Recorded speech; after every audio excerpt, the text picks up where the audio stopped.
Hmm.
And Yeah. we are live. My name's JP Berg, and this is Dumb the Wiser. As you could see today, we're joined with a special guest, Mr. Bennett Hunter, Canadian libertarian. How you doing, bro?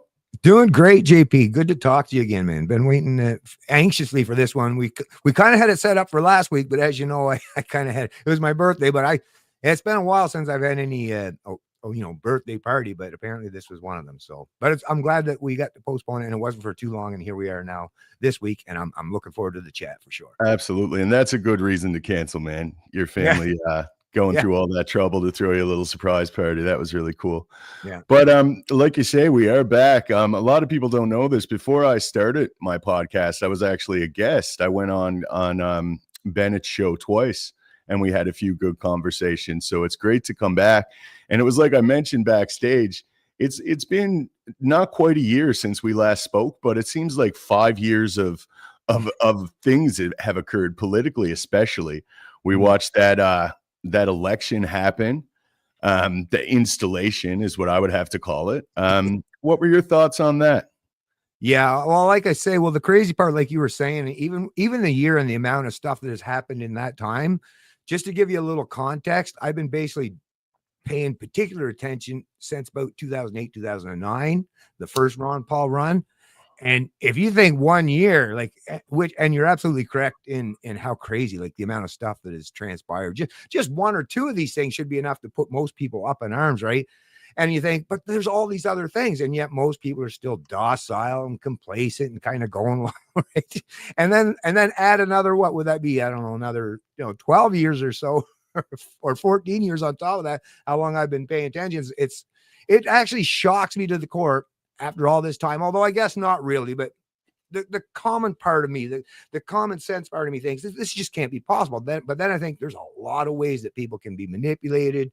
There's easy, like people are very susceptible to propaganda. But the other thing is too, that's actually the most blatant thing that I've noticed is just people's rational self-interest. If you're working for the state, right? If you're benefiting from the current status quo or the establishment, things are great, and you don't want anything to change, right? And you're more than willing to kind of turn a blind eye to the stuff that's taking place, because once again, this is one thing that objectivists like Ayn Rand and libertarian philosophers and people in that kind of realm of thought understand is, like when people say libertarians are your idealists. No, what we recognize is we actually recognize humans for what the fuck they are, which is why you don't allow anyone to have access to this thing we call the state, the big giant proverbial gun in the room that gets to wave it around and dictate and control what everyone in a particular society or demographic or situation or plot of land has to do. This is so crazy. To me, it's like talking about slavery,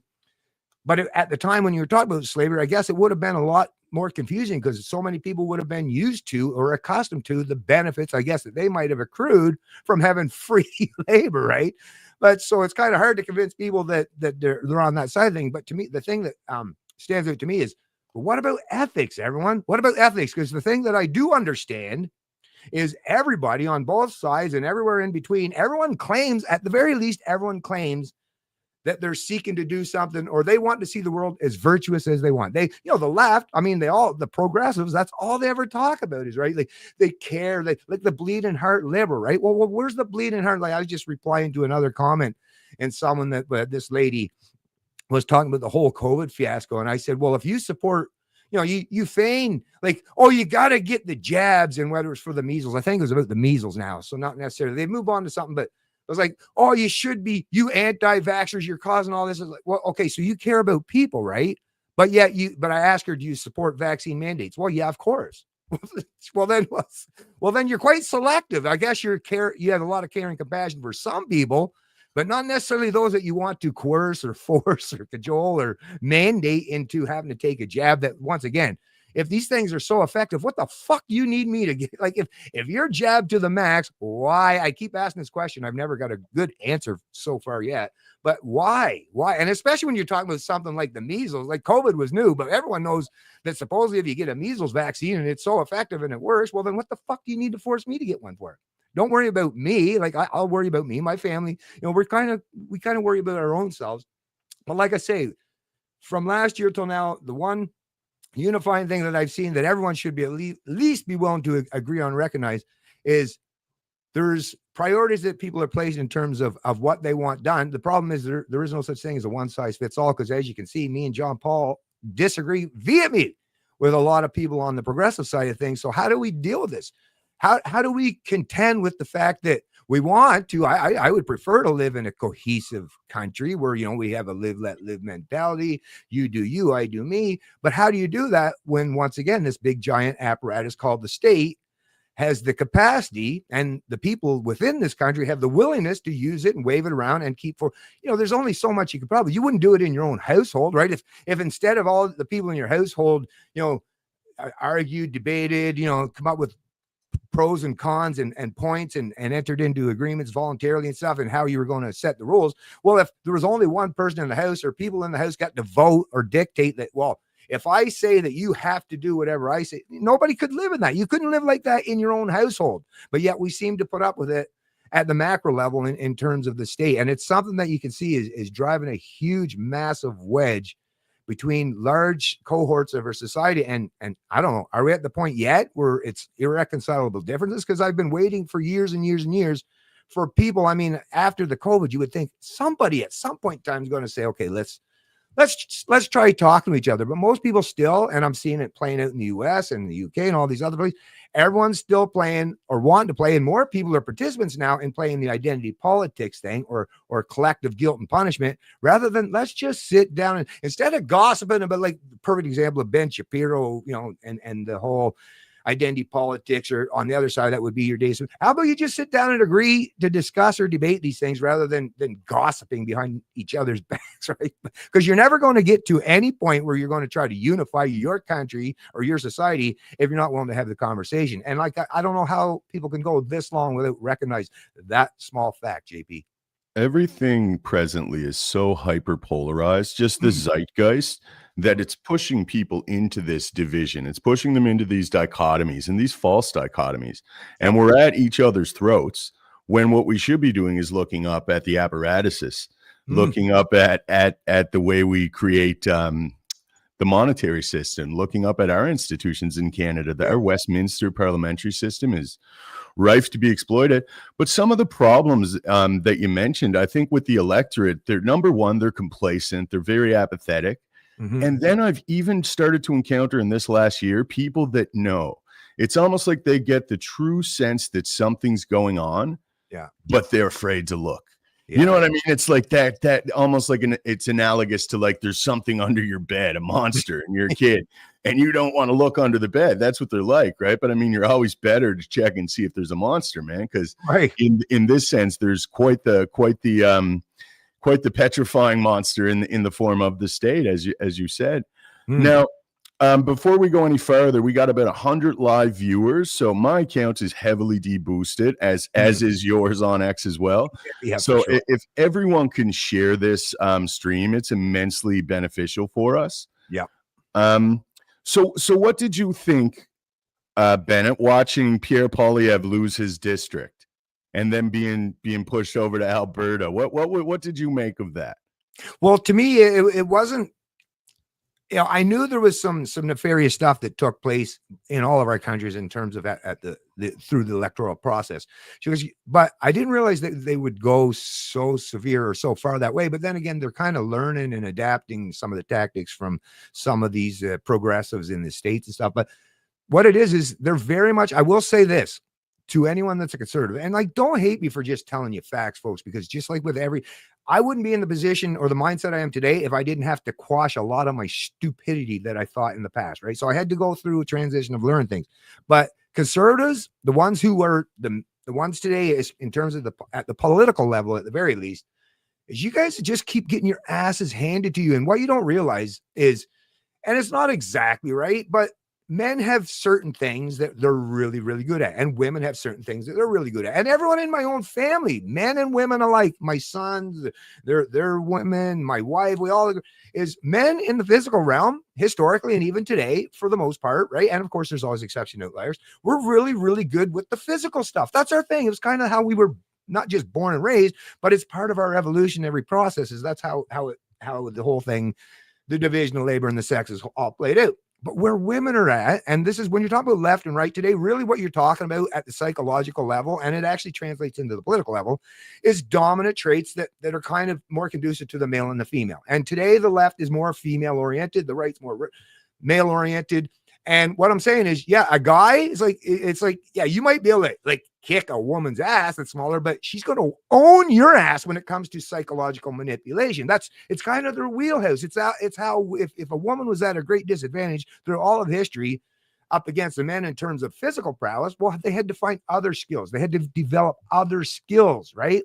And the power of persuasion, or the power of using emotions and manipulation, that shit. And I'm seeing that aligns perfectly with politics. I don't know if it's always been that way, but I'm telling you, in modern politics, that way of doing things, and especially with propaganda and the ability to tell stories, right? Because this is another thing. Most of Hollywood, most people who are in arts and entertainment would call themselves progressives or leftists, right?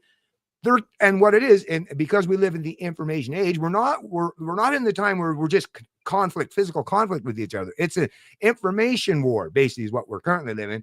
And yeah, the leftists, they have the natural traits that are just fucking dominating and owning the conservatives. The part that I don't understand is, as someone who was even raised in a family, because my mom and dad divorced, and it was mostly my mom, my aunts, and my grandmother. I had a lot of female influence, and I recognized this even early on. I didn't know how to explain it or describe all that, but it's what I, for me as a man myself, is like, no, obviously you would never want to get into a situation where you're taking your physicalness against their mental. That's just wrong.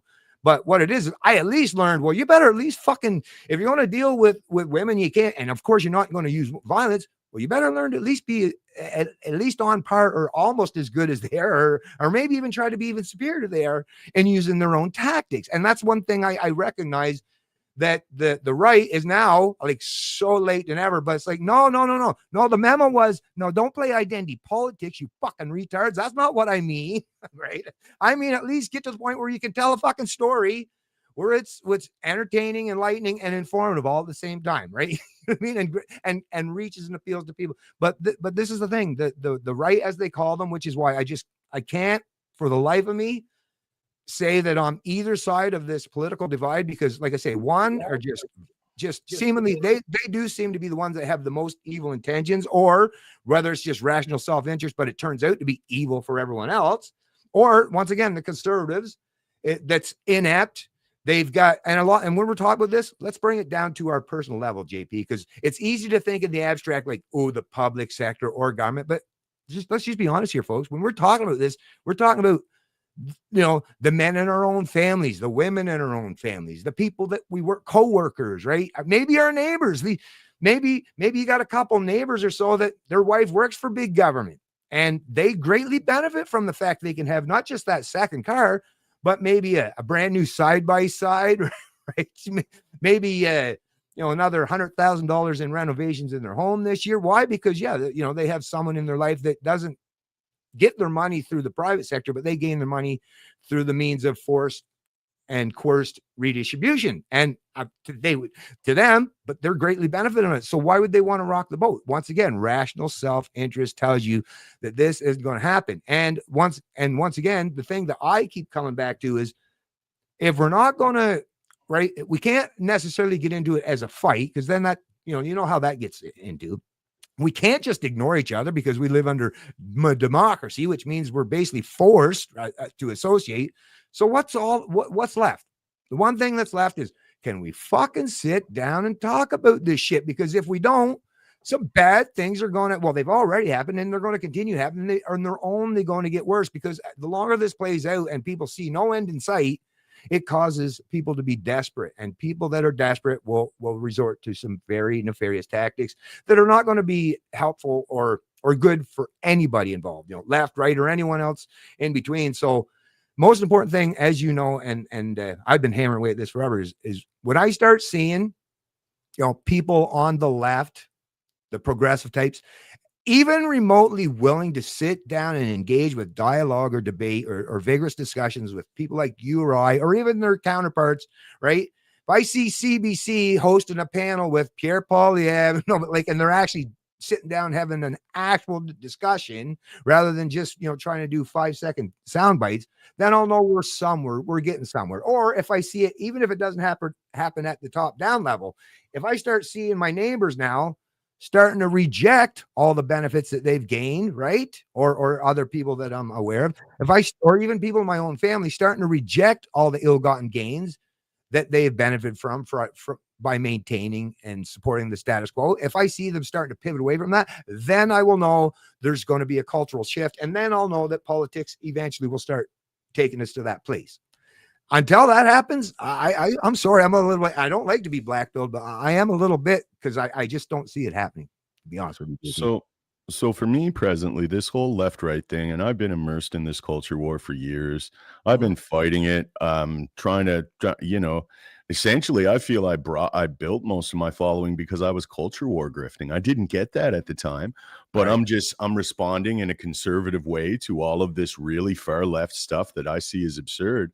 And I think I'm just fueling the division. So I started to look at it in a different framing. I did a bit of research, and I mean, there's a lot of psychological literature, and this is where it ties into what you said about the feminine and the masculine. Right. People that have a tendency or a proclivity to lean to the left, they're high in openness and creativity. Yeah. And people that tend to lean to the right, they're high in orderliness and consciousness. Yeah. So essentially, I feel that the powers that be, apparatuses in the government and potentially above the government intelligence agencies, they've figured out how to engineer and propagandize us to the extent that they just play us off against one another. Yeah. I got the impression watching Canadian politics, I supported Pierre Poilievre, and then I didn't. I started to see, like, oh my God, he's just the same thing. It's like controlled opposition. And watching that play out in Canada, I just realized, like, this is synthetic.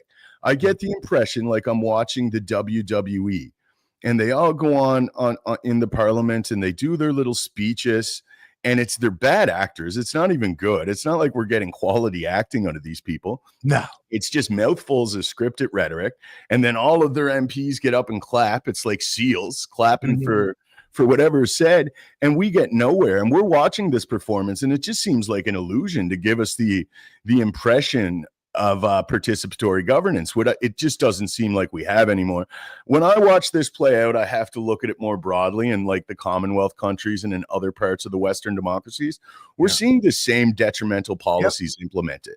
So at this point, to make the assertion that there's an external force oligarchical class, corporate interests, military industrial complex, wherever you want to go with the name.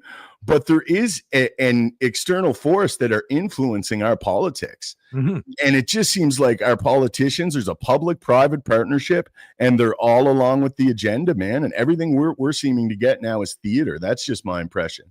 Yeah. Oh, you're 100% right on that. But once again, you got to remember, even when you're talking about the military industrial complex or any of these other special interest groups that benefit, you got to remember these are all comprised of just human beings like you or I. And these human beings have family members. And once again, they live in certain communities. And like I say, it really, at the end of the day, it comes down to, once again, rational self-interest. The people who are benefiting from, like, yourself, like I'm a really good, that's one thing it's kind of one thing that I'm really good at is it put myself in other people's position. And I can't help but think, if I was greatly benefit, if I was in the public sector and making 2 or 3 times what I'm actually worth, you know what I mean? To be honest with you, had a gold-plated pension. I mean, I got to be honest. Well, I mean, I know these people. Like I said, I have them in my family, and to them, like, I would imagine if we had conversations, even though we don't, because they won't talk to me, right? But I imagine if we would have a conversation, they would admit that, yeah, I've been doing really, really great. Things have been awesome for me. And this is the thing that's so disturbing. It's like, yes, that's a reality. So when people like you or I, who aren't supportive of the status quo and aren't greatly benefiting from all this stuff, like we weren't, like, perfect example. And I got nothing against the baby boomers at the individual level. My stepfather, a baby boomer, like he's gone through hell in his life. He's always been a blue collar guy, and it's been rough on him stuff. But then there's a lot of people, and he never get into, like, the whole housing market Ponzi scheme thing. But there's a tremendous amount of people. Like, I work for a paving company here in Fredericton, New Brunswick, and I can tell you a personal anecdotal experience of all these people that are moving. The same kind of people of my parents' generation, boomers, that bought a house in the 70s or 80s for maybe 40, 50 grand, maybe up to 70, 80 if it was in the 80s. And they're selling these things for like $1.5 million. They're coming back to where they originally came from, just like my parents, from New Brunswick, but moved to Ontario for work. They're coming back here now. Now, my parents were, I don't know if you say smart or whatever, but they never bought a house. They lived in an apartment their whole time. They saved up enough. They built their house back here in New Brunswick. So they never gained or benefited anything from the big giant housing scheme, right, in our major urban markets. But there are a tremendous amount of others. Like I say, these people that we paved their driveways for them, that, yeah, they sold their house in, let's say, Southern Ontario, there in Toronto or Ajax and Durham places, and they come here and they'll pay $400,000 for a duplex. They're literally attached to their neighbor. Now, nobody that I know, right, from the Gen Xers on down, for the most part, would ever contemplate, because they have a different kind of outlook of things, but contemplate spending that much money on what a duplex, because we know the history of New Brunswick and how much cheaper housing used to be. But for these people, it's actually a net benefit. So if you sell your house for 1.5, you buy a brand new duplex for 400,000, you have $1.1 million. Dude, I don't know if you want to put it as part of your retirement, your nest egg, right? But, or maybe go out and buy a fancy new Corvette. Whatever you want, but you've made it tremendously. So trying to convince someone in that position, right, that, oh, Canada's broken and it's terrible, which is why I think conservative messaging, these snippets, these sound bites, are so, like, they'll only reach the lowest common denominator. The dumbest fucking people among us are the only ones that fall for that shit, because there has to be nuance. And none of our politicians, not Pierre Poilievre, any of them on down, have the capacity or I guess even the willingness to actually explain things to adults like they're or to Canadians like they're adults, instead of treating them like children. It's like, just give me the power and I'll fix everything. Like, everyone says that, the left, right? You know what I mean? It's like, no. Like, to me, what I want to do first and foremost is tell everyone, listen, first of all, government is illegitimate. There's nothing in the human brain that should even be able to think that you have any authority to dictate and control other people. So can we at least adopt our mind, so we're thinking, at least back in the day, right? The King Longshank, let's use the example of Braveheart. King Longshank might have been able to send his nobles to fuck your wife on your first wedding night.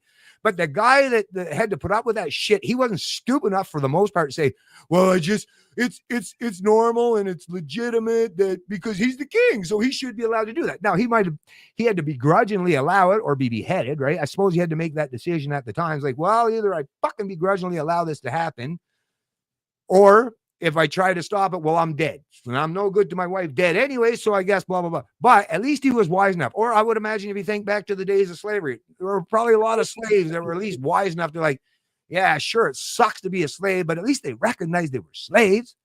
The crazy part today is propaganda and influence and the ability, well, education that starts us from we're in that very informative years.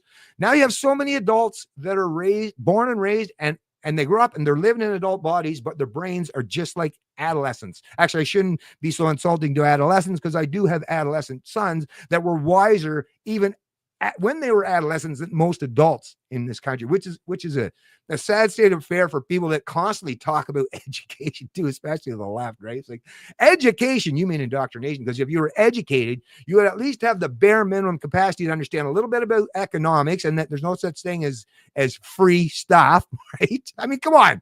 Even a child at some point in time realizes there's no free stuff, usually after they have to go to work for the first week and pay for stuff, right? But how many adults do you hear? Even I'll scroll through my X feed and there'll be these people with PhD, MD, right? So these are people who went through the entire education process and still use the rhetoric, oh, but I'd rather my free healthcare in Canada than, oh, the Americans and have to, mortgage your life or your 3 kids just to be able to get an operation or something. Like I say, it's low grade shit and it's not helping anyone. Sorry, I know I went a bit of a rant. It's all right, brother. It's been a while, my brother. So I want to reach out again to everyone. We got about 226. If you guys can share this post, it's immensely beneficial for us. Thank you very much for watching. Yeah, man, I look at it all, Bennett, and I really do. And I've been trying to observe this. I've been trying to make sense of politics for a long time, for the last 2 years, like putting like way too many hours per week into this. And I've just come to the conclusion that like, I can't look at this and think that it's just incompetence. I can't look at one small sector of anything and think like, it's any group's fault. It's the boomers or it's anyone else. It's the system. It's so systemically corrupted.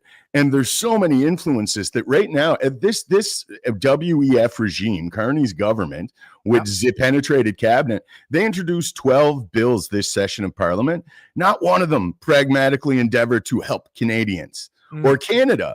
What they're doing is they're all just consolidating the power of the state. Yep. And then you're seeing Pierre Poilievre, who's supposed to be opposed, but he won't speak to it. He hasn't opened his mouth yet regarding C8 and C9. But we'll get more slogans. I'm watching this and I'm like, oh, this is bullshit. That's what like it really came to me. Like I'm having flashbacks to when I was 11 years old watching the WWE, and I'm trying to convince my childhood friends that the Ultimate Warrior and Hulk Hogan were paid actors and that we're watching some kind of a fucking script, and they didn't believe me either. But that's the impression I'm getting with Canadian politics. And like the apathy and the complacency are one thing, and there are some people, there's definitely people that were homeowners. They benefited immensely from the inflation that occurred in that market, 100%. And then you've seen that even pushed overboard with the weaponized mass migration over the last 10 years. Well, our communities. That's literally what helps sustain the bubble. Sure. Yeah, for sure. If you're someone that's benefiting from this current housing market, you want the Ponzi scheme to keep growing. That's the only way it works. That's the only way it sustains itself, right? Yeah, and it's just phenomenal. Like when I watch it all, I get the impression that it's a managed decline.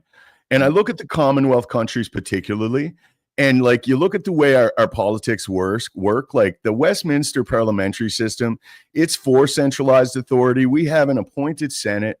Every one of them right now that are sitting, I believe 95% of the Senate is Trudeau appointed. Our judiciary is full of radical left-leaning activists. Yeah. They're expropriating land in British Columbia. Oh, yeah. To First Nations. Like we're in a cultural revolution like Mao style, and people are still not paying attention. And it's phenomenal. There's a disconnect there. And again, it's like I get the impression it's almost too scary. Like for them to realize, like everyone, like this government, this apparatus that you've trusted, the CBC, all of their subsidiary propaganda arms, you had faith in this as a Canadian, and you were told that you're so much better than Americans and other cultures because you're more liberal and progressive. Now, like you would have to accept almost the whole opposite. Like, wow, my country's really corrupt. The state has way too much power, and they're imposing tyranny upon the people right now. Bill Yeah. C2 gives them a right to read your mail without any legislative or apparatus to ensure it's fair, whatever that means. Yeah, yeah. They get to go into your any social media account you have and tag you with a tracer. Melanie Jolie with Bill C8 can decide to kick you off the internet. We have Sean Fraser, the former immigration minister, present attorney general, and he's introducing new hate speech legislation. We all know that hate is a subjective thing. What one person hates, someone else doesn't. And I mean, what they want is ambiguous legislation that can be weaponized against the populace. Yep. So when I say the Commonwealth countries, you look at what Keir Starmer did in the UK. Oh, They yeah. passed the Online Harms Act. What happened? Tens of thousands of British citizens were put in jail for social media posts. Yeah. Like, is that what you thought? Is that the future you want for your children, Canada? Like, seriously, we have to look at this at the systemic core of it. Our Westminster parliamentary system is trash. And even if it wasn't, all of these people seem to be owned. They seem to be implementing an agenda from a top-down source. Yeah. Again, I hate to get conspiratorial, but I think it's almost rational to see this now. Yeah. Who asked for digital IDs? Who asked for this repressive censorship? Even on the so-called left, you don't see a big call for, hey, we need digital IDs. We want you to bring in all these people and balkanize our electorate and factionalize Canada into different special interest groups. There's no call for that, but we're seeing it. So it occurs to me like this is top down, and our politics has become a performative charade to give us, the debt-ridden wage slaves, this impression of having a say. The House of Commons were for representatives of the common people. Is that what you see now when you look at our MPs? They don't give a flying fuck, pardon my vulgarity, about you or I or anybody else. It's all self-interested people that are trying to move their careers along. And even the honest politicians, once they get immersed in this just systemically corrupt system, they have to play along. Yep. The honest ones will lose right away. They're like, hey, I got integrity. I'm going to represent my constituents. Well, you're going to lose. They're not going to let you in. They're not going to appoint you to the boards. You're not going to wield political power unless you're corruptible. And it just seems like this self-defeating or positive feedback loop, and we're going down the drain, man. Yeah. Well, actually, I'm glad you brought that up because you perfectly illustrated, I'm not sure if you're aware of it or not, but that it's twofold. It's not just people think, oh, because if you say just top down, oh, you're a conspiracy. But no, actually, both things can be true at the same time. So you're right in both senses that it is top down. There are people, figureheads, right, in huge positions of influence and power who are trying to centrally plan. That's, like I say, that is basically the collectivist model, whether it's socialism, communism, fascism. That is the collectivist model, is to centrally plan and dictate the social and economic lives of the people in their country. But it's also, in addition to being top down, it only works if there's at least a sizable portion of, and of course, under our democracy, you don't even need the majority, you just need a plurality, right? But you need a sizable portion of people who are willing to buy in because they benefit from it. So once again, it's both. It's dual in nature. It's top down, very much top down, but it's also accepted by, like I say, a lot of people in our own peer groups, right? And when you talk about, especially in Canada, and of course this would include the UK as well, is I'm just baffled when I hear this political bantering going back and forth. I mean, to me, if you want to really hammer home a message and get Canadians, especially the younger Canadians that you're trying to appeal to, Pierre Poilievre, is make an emphasis of pointing out the fact. But see, that's the thing. He actually, that's just like with someone like Danielle Smith.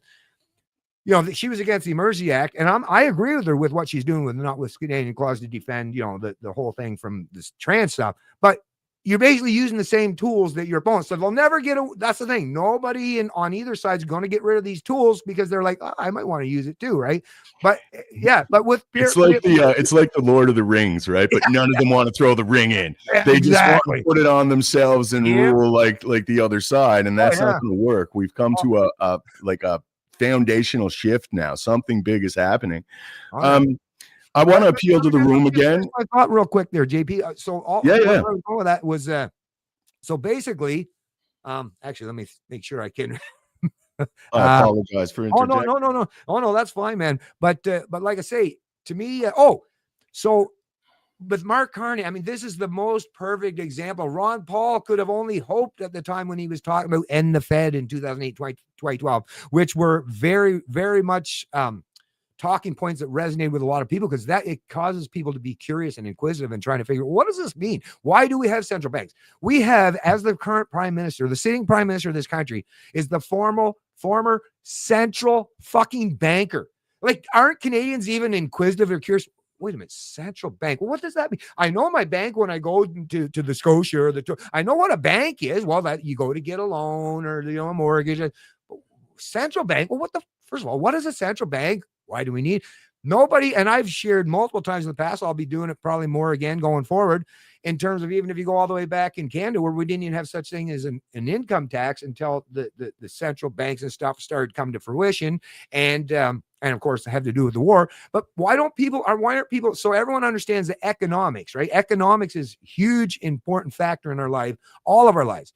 And the economics is so vastly broken. And we all, anyone like, not just libertarians, critical thinkers or even monetarists like Milton Friedman and others, all understand that the major problem with your economics is the fact that you have this thing called a central bank that can just artificially create money out of thin air. No, it doesn't necessarily mean it's an exact translation into machines going brrr and printing out dollar bills. No, it could be just numbers on a screen, but it's a very real fact. You can go to the Bank of Canada's website right now if you want.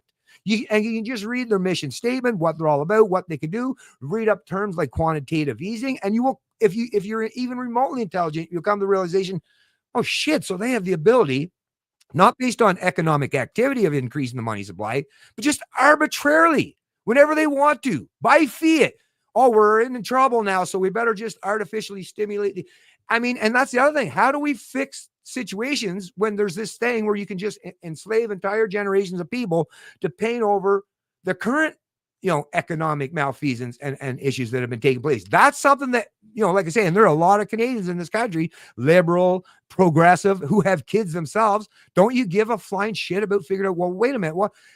If we have all these debts and like here I am, even like if you're a boomer, you're not going to live long enough, especially now that you're retirement, you're not going to pay enough taxes over the course of your lifetime to pay off these debts. Is none of that stuff make you want to be inquisitive as to what all this stuff even means? And the fact that we have a central banker that is now the prime minister. I mean, that, first of all, that's a massive, massive, massive conflict of interest to be the former, money printer go brr guy. And now you're the guy that's in charge of the government who probably wants the money printing machine to go brr, brr, brr, with some more, right? So it's like, you would think people would at least acknowledge it on left, whatever, anyone in between, be like, yeah, shit, there seems to be a massive conflict of interest, not even bringing up the whole Brookfield thing.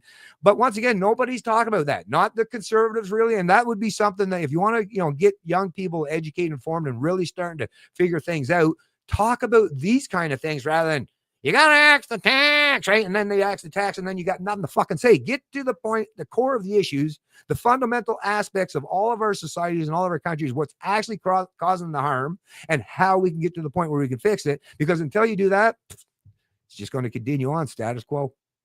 So they definitely don't want to do that. Pierre Poilievre knows this. If they wanted to do it, it would be being done. Mm-hmm. They're incentivized to not do this. They're the other half of the establishment, corrupted system of this uniparty. But I do want to appeal to everyone to share the room. I hate to keep repeating myself, but again, I'm truly deboosted and I'm trying to grow the audience as I have a lot of these conversations. I think they're important. So if anyone that you think would enjoy this type of content, share it, interact with it, and I appreciate it. So we got a few questions here. I'm gonna touch on them because they're relevant. So Wolf Raylius, who is a friend of mine, very intelligent man, he makes the point that all of our politicians take oaths to the crown. And then there's this Crown Corporation and Privy Council that seem to make the big decisions in Canada, while our parliament deals with superfluous legislations, inconsequential things, right? To again, provide us with this illusion like we're participating. The electorate is making big decisions and having substantive change, which it's just not. And then he follows that up. Well, Canadians think our system is similar to the American system with oaths of allegiance to the Constitution, the idea of a republic. It's not. No. Yeah, it's very much not. And again, even I'm a firm believer that the institutions of government, some are more rife to be exploited, like a Westminster parliamentary system. Mm-hmm. But I think they're only as good as the people that occupy these roles. Yeah. And if these people don't have integrity and they're just power interested and they're looking to get in and perpetuate the corrupt machine, then any system can be exploited against the people. Yeah. I believe it was Benjamin Franklin after the Revolutionary War, and someone asked him, what form of government is this? And he said, well, it's a republic if you can hold on to it. Right. Because even he knew, right? The natural dynamics of power is consolidation. Yeah. It's centralization. So, I mean, we have to proactively endeavor against that. And in Canada with these, and all the Commonwealth with these, the Crown Corporation, you look at the City of London ties and all the banking, like all of these various facets have fused. And who they're excluding from these conversations when it comes to our governance is the people. It's almost like forget about communism and fascism. They're just extreme ends of this dialectic. We're in some kind of fucked up modern neo-feudalist society where we have an uber wealthy and the rest of us are kept down here and we're fighting with each other over it. And it's amazing. I'm watching these tribes in Canada. I get the impression that Canadians that, again, and you were referencing this, they're not just economically illiterate relative to fiat currency and the functionality of wealth creation, but they're politically illiterate to the functionality of our government. Yeah. They really don't know. So what it resorts to, what it's reduced to, it's almost like hockey teams. It's like you get in your political tribe. Oh, I'm a conservative and I'm a liberal, and you don't scrutinize your own leader because you're worried about scrutinizing the other guy. So these leaders are not being scrutinized by anyone. And everyone's protecting their own guy, and we get nowhere, man. We're on social media, and people are having juvenile arguments with one another in these performative Twitter debates where everyone's just trying to be the smart guy and be right. And we're getting nowhere, man. And everything's getting worse. All these systemic problems are just getting worse and worse. Yeah. Well, I just say as a response to that, and thanks to your contributor for what he was mentioned, but I will just do just a slight amount of a pushback on that. I will just say this is a republic, just like when they say democracy, right? I forget who quote for the democracy is. It's the best of the worst kind of deal, right? And that's just paraphrasing, mind you, whoever it was it Churchill, maybe? I don't know. But anyways, it might have been Churchill that was, yes, democracy sucks, but it's better than all the other options kind of thing. But same with a republic. There are obviously aspects of a republic, like that can be superior to a parliamentary democracy such as Canada. But, we really, my thing is, let's just go with, the real world and the evidence presented to us in reality. And the reality is that republic, while it was started and greatly constrained with the beautiful Constitution, like I said, have you ever read the Federalist and the Anti-Federalist papers and even watched a bunch of documentaries on that stuff? Like it was quite profound. It was amazing to hear even the kind of rhetoric that was used. Some of them were talking basically almost like anarchists, like today in terms of like, why do we need any kind of a central plan or a ruler? So there was a lot of banter back and forth about that. But if you think about it, how it's played out, and they, like I say, the fact that they were wise enough to make the First and Second Amendment so enshrined, and they even said shall not be infringed, really important key words to include in that, which is really confounded a lot of judges who would have loved to take in the Second Amendment away, right? And some activists, but that shall not infringe really holds up.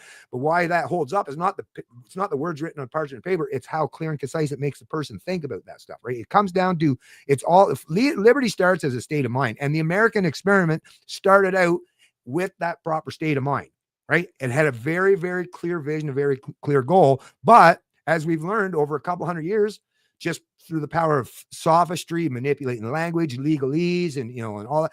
Well, now it's the world's largest empire in all of history. So how well did the Constitution actually hold up in terms of constraining and restraining the size and scope of government? It hasn't done a very good job at all. Now, there's some areas where, once again, where there's still genuine freedom of speech and the Second Amendment, but it's not the Constitution that has allowed that. It's the fact there's hundreds of millions of guns in the possession of some Americans who are more than willing to, if need be, if the time ever comes, or to stand and defend their fucking freedoms. That is how freedom works, folks. It has nothing to do with parchment written on the paper, has nothing to do with whatever style of government you want. It has to do with you have to have a population and at least a sizable minority or plurality of people who have the power and the skills and the willingness to defend their freedoms. Because absent that, everything else is just rhetoric.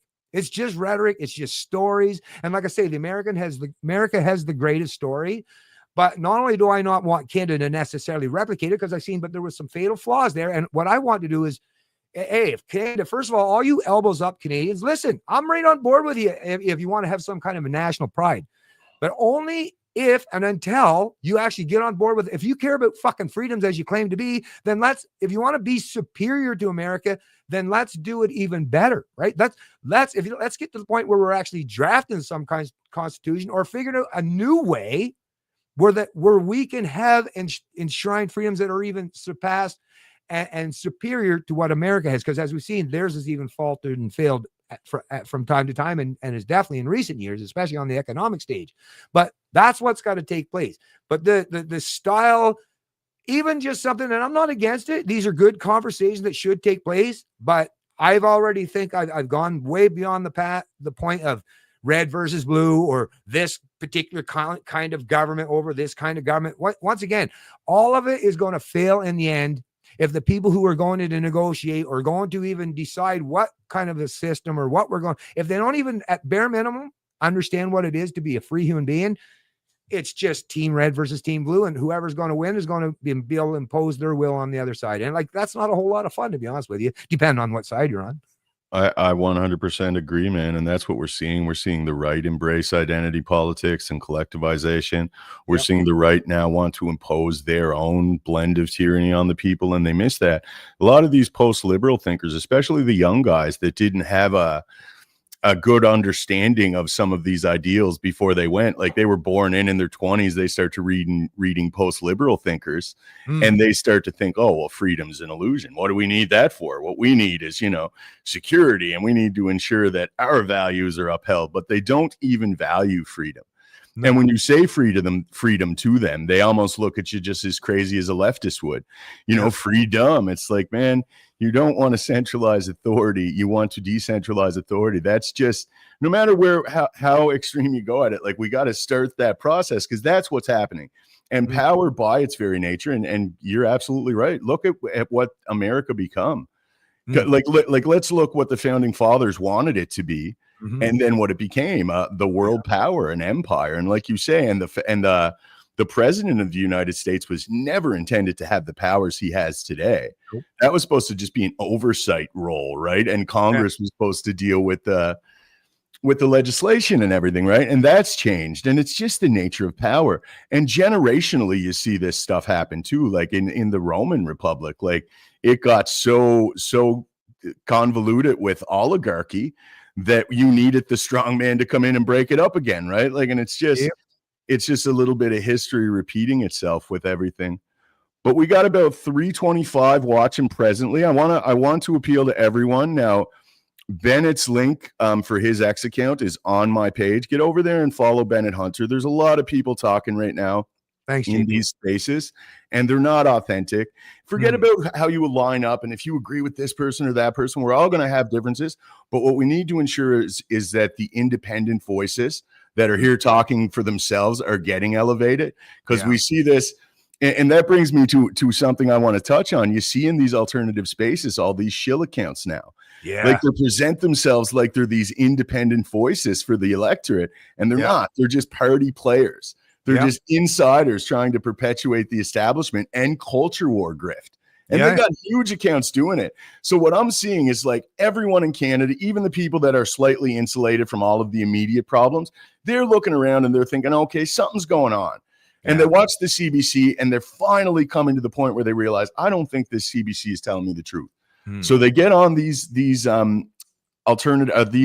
social media platforms, and who do they fucking run into right away? All these shill accounts. So then they're just getting the same carefully constructive, right, left narratives, and we're going to win this time, and the slogans, and nothing's being resolved. It's like, we can't get ahead of this because this machine is like 2 steps ahead of us. Yeah, well, that's the thing. It works. Like I'm just impressed at how amazing that divide and conquer actually works. And especially, I guess, the big key factor here is Canada. The one thing that distinguishes Canada by a sizable degree to America is America, the idea that it was founded on was liberty. That was the whole concept, the idea of liberty.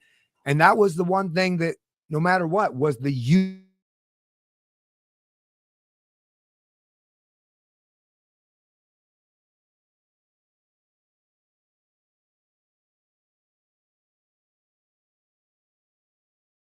yeah, Canada, I mean, it's even admitted the way it wasn't liberty. As a matter of fact, I've read enough Canadian history to understand.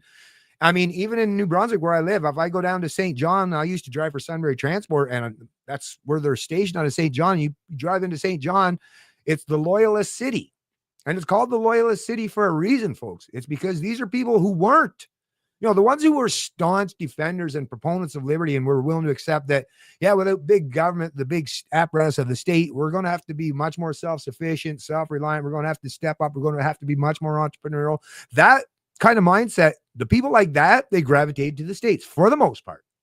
But the divide between the Canadians and the Americans is a lot of them, and I'm not saying everyone, because obviously I'm a Canadian and I don't find myself fitting in with the loyalist types. But these are people who want to remain loyal to the king, to the crown, right? So it's a completely different mindset. So yeah, like can we at the very least start talking about what is freedom? Why is there this big giant divide or chasm between Canada and the US? Especially considering when you think about when the countries were first founded, a lot of the people who landed on our shores and started growing these came from the very same background, might have even came from the same families or the same communities. The difference was their mindset. And that is the one thing that we have to accept and start to understand, Canada, is, and I've had to do this myself, is we grow up with so much American culture and we just think, well, Canada is basically just a larger land mass with a lot less people, but it's basically a copy and paste, but it's not. And that's why even right now, America is going through some nasty growth spurts. But the only reason why it's such a big spectacle down there is because there's at least a vigorous amount of people, or a vigorous group of people, who are trying desperately to gain back some of the liberties that was the founding of their nation. Whereas in Canada, you're not really getting that. You're just getting people. I'm just hearing people saying, I want everything set up for the way I want to live. And because we live in a multicultural country that's not unified based on the ideas, it's basically just, right, tribalism. Canada is a country filled with nothing but a bunch of silos of tribes. And we try to make that work, but without that unifying idea that creates cohesiveness, now people, right, are recognized that it's basically a zero-sum game. So there's massive amount and large groups of special interests who are just vying to try to pick up the mantle of power and use it for their betterment. But once again, that's a zero-sum game. That's going to come at other people's expense. Whereas America, right, even if as much as it's flawed, has so many different experiments, 50 if you take the non-mainland states, that at the very least you have multiple jurisdictions, and you don't necessarily have to move across the entire country, but you have multiple jurisdictions where at least it's more conducive if you're someone that has more of a libertarian or live, let live mentality. Whereas in Canada, we have one that's somewhat like Alberta, I guess, would be somewhat, but it's so dominated by federal politics these days that even in that one place, there's no real escape. So what are we going to do in this country right now? For me, I understand the people who want to push back against the 51st state. I get that. If you're a Canadian, you're like, I don't want to just be, basically taken over by Americans. But once again, rather than playing these stupid games like elbows up, is because all I'm seeing is they want to tear everything down, or they want to destroy our relationship. But what's next? What's on the other side of that? Where's these better options? Like, that's the part I don't understand is, okay, I get maybe if you want to try to do a little pivot away from America in some way, in some regard, but to turn towards what, China? What the hell's up with what's up with that, right? Like, I agree with you with the Canadian and the difference of our founding. Like, a lot of people don't realize, like, one of the biggest arguments that Sir John A. Macdonald used with during the Confederation debates is, we want to ensure that the British colonies aren't annexed by America. I think they knew inevitably that would happen. So that was one of his big arguments, was against American annexation. But he very much differentiated what he had in mind for Canada, and he contrasted it off of America. Like, right. He made arguments, now I'm paraphrasing, but it was along the lines of, this is not about life and liberty and the pursuit of happiness, individuality. This is about a strong centralized government that can ensure safety and national sovereignty, which is ironic, I know. But when you read these, anything about the Confederation debates, like, his arguments during that say everything that Canada was. Now, there's a lot of Canadian nationalists that want to get back to that. I don't put myself in that camp because, again, I see it almost as a mirror image of what I see with the authoritarians on the left, right? It's like we've gotten that divided now where we just got two sides and everyone else in the middle has to kind of pick a side. And I refuse to accept that framing, man. I really do. I'm with you. I want to get down to some fundamental discussions about the role of government, how far this is going to go, how far should we let it go, practical, pragmatic solutions, because this system, whatever it is, it's coming to its end. Even the financial system, like I read Carney's book, and the premise of his book is a meticulous detailing of how a free market economy can be transitioned to what he calls human values-based economies. And he's like carbon emissions would have a monetary value. Everyone could we'd have a universal basic income with carbon credits, allocations of carbon, and then all the poor serfs can sell our carbon credits to have, maybe some extra meat that week. Like his vision for the future and this WEF 2030 Great Reset, it's technocratic totalitarianism. And despite it's all predicated on the premise of anthropogenic climate change, man-made climate change, there's been a plethora of well-credentialed academics and scientists that have poked holes in this theory to where it just doesn't stand up. They've debunked it in multiple ways. So now our government and the government of all the Commonwealth nations are still going full steam ahead with this. The leader of the free world went to the UN delegation in New York just a couple of months ago. He got on stage and he blew a hole in it. He said, this is a con job. You're using this to enslave your people, your populations. He mentioned the weaponized mass migration too, Trump did. But I mean, and Canadians are still apathetic. Like, I don't know what it is, man. Can you grab the electorate collectively and shake them and say, hey, guys, you guys really got to pay attention to this? Because, like, it's for all the marbles right now. What this government, what this cabinet is endeavoring to pass legislatively, all of their bills, C2, C8, C9, they even have a universal basic income that's on its multiple readings in. Like, guys, it's just going to get worse. That was actually, that universal basic income, that was actually introduced during the COVID fiasco too, but it got defeated when they called for the election. But that's been something that they've been trying to push for quite a while. But in terms of that, now here's the thing, and even on Elon Musk, and I tend to agree with this, the way things are going, and with automation, AI, and all this stuff, and robot, like, you may get to the point, but that's the thing. If humanity or our country do get to the point where there has to be some kind of a floor for an income, and there's so much productivity that there's now, to me, that's the part but you still rely on a central planner. This is the issue that we got to try to figure out before this stuff becomes mainstream, right? Is how do we do this? Because there are going to be we are at a transitional point. Make no mistake about it, folks. Don't deny the fact that AI and all this stuff is going to be a massive transformational effect, have a massive transformational effect. I mean, not just on par, but I think even superior to going from the horse and buggy to the automobile. I'm telling you, it's going to be a huge, profound change. But we got to get all this shit figured out before that comes, because as you were alluding to in terms of Mark Carney, when you're talking about what Mark Carney's talking about, I just get a mental image of him sitting beside Xi Jinping or some of these genius communists over in China, right? Because let's admit it, like, the Chinese are very intelligent at the macro level. Now, of course, at the individual level, there's all kinds of exceptions out there.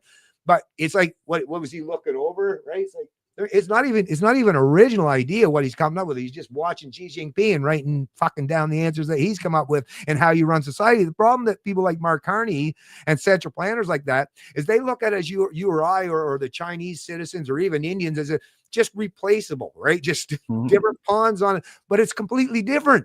Our entire heritage, even me, without any politics involved, I have an Irish and a Scottish background based on my mom and my dad's side. One's Scottish, one's Irish. There's a lot of fucking histories. There's a lot of stories passed down. There's a lot of knowledge that is completely, antithetical and not conducive to maybe some of the stuff that the Chinese are taught or think about from their own. So you can't create this thing where you can just, copy the social credit type of system they have in China, because that's basically what they're trying to adopt in our modern countries. And that's why they promote the CBDC, like central bank digital currency, digital ID, because then you have and once that's all done, well, you solidified your power, because then once you have complete and utter, not just control, but surveillance ability over people, every transaction a person makes, I mean, you have absolute control over them at that point in time, and people will just automatically gravitate. You can think about about this scenario, and I've actually heard real Chinese people talk about this, is even the ones that were vehemently against the social credit score. If you live in that country long enough and you recognize all your friends and your neighbors by virtue signaling their loyalty to the communist tribe and doing all the things to gain that score, humans are very competitive. And nobody, even the people who are like, even the anarchist type people in China, be like, well, I don't want to be down here with a 400 and everyone else walking around with a score of, let's say, 900, right? Because I'm going to live a really fucking shitty life. So the incentive structure is automatically created to make it so even people like you or I, who are vehemently against big government, right, are like, oh, fuck, everybody else is benefiting. I'm the one. Why do I keep shooting myself? I guess I might as well bow to, Mark Carney, because that's going to benefit me. And everyone, like, once again, rational self-interest is not something going away from the human mind anytime soon. And people will become adopted and adapted to that. And then all it'll take is 2 or 3 generations where everybody, mom, dad, the kids, the grandkids, everybody lives under that. And to them, boom, it's automatically, well, that's just the way you live. And you don't know the goddamn difference between that and what fucking freedom actually means. And once you're in that situation, good luck getting out from underneath of it. Yeah, it sets up a perverse incentive system for compliance, and it's just going to make people super subservient, and it's going to normalize these type of systems. RFK Jr. made a point there a couple of years ago in a speech, and it always stuck in my head, and it runs chills down my spine. He said, like, if the people who are endeavoring to consolidate power in the world right now, these globalists take power, we might never get it back. Now, at other times in history, you could say, well, the human spirit will continue and there'll be freedom movements. There'll be times where we're subjugated. And that is the story of history, that dynamic between the people and the rulers and the tyrants. But I mean, at this point now, the technology exists. And like you say, these perverse societal central planned incentive systems that are just going to breed very obedient slaves. And we're on a labor colony. We're not citizens anymore of countries. We are indentured employees to these perverse corporations. And you don't have an option to play or not play. It's just there. And that's the direction we're not just moving in. It's like seemingly we're running into it, and it's increasing. But we're coming to an end here. That went super quick, that hour. I usually get to more questions. I have to ask everyone to take my apology on that. We didn't get much of those done, but that was a great conversation, bro. If you want to, even now for a couple minutes, but I just want to say one more you go ahead, bro. I'm going to give you the time. Right on. No, just because of what you're saying, I'm just going to segue right off what you're saying, because like I say, so when you talk about like, and I 100% believe, which is why, even though I get black pilled on certain days today, if you think about things in this particular context, I'm very much white pilled on the future of humanity. We will eventually, just like you said, we go through dark periods, but even if you think of the dark ages, I don't doubt at some point in time, humans will at some point in time adapt and evolve to get beyond this shit. And people will be saying slavery or statism, oh fuck, that's just like slavery. I can't believe you guys put up with that stuff. But you got to think, from the collapse of the Roman Empire and all through the dark ages, right up until even the Industrial Revolution, you're talking hundreds of years. Me personally, as a father and a grandfather and potential great grandfather or something, I just don't want. I don't even want to think about that, especially in the age of information. Like, I can understand historically the context and how difficult, just like in the early age of information for us, if we only had like the Peter Mansbridges and the establishment that were inform us, like, your ignorance is bliss, right? But we live in the age of information. So there's no real excuse that we have to allow this to transpire and take place. And the fact that we even are aware of it. Like I say, I'd much rather be blissfully ignorant and walk into the social credit system, because then I can live in a way where I don't know that I'm completely enslaved. But in 2025, in the information age that we live in, there are millions and millions and millions of people that have the full-throated understanding of the situation we live in and how difficult it's going to be to get out from underneath it. And like I say, we got to do something in the here and now, because I just don't want me, my kids, my grandkids, I don't want the rest of Canadians or the rest of people in these societies to sleepwalk into yet another dark ages where it could be potentially, a very long time and a lot of terrible things happen to a lot of really good people before anything starts to change. But yeah, sorry, that was my last little rant for the day. No worries, bro. That was a good rant.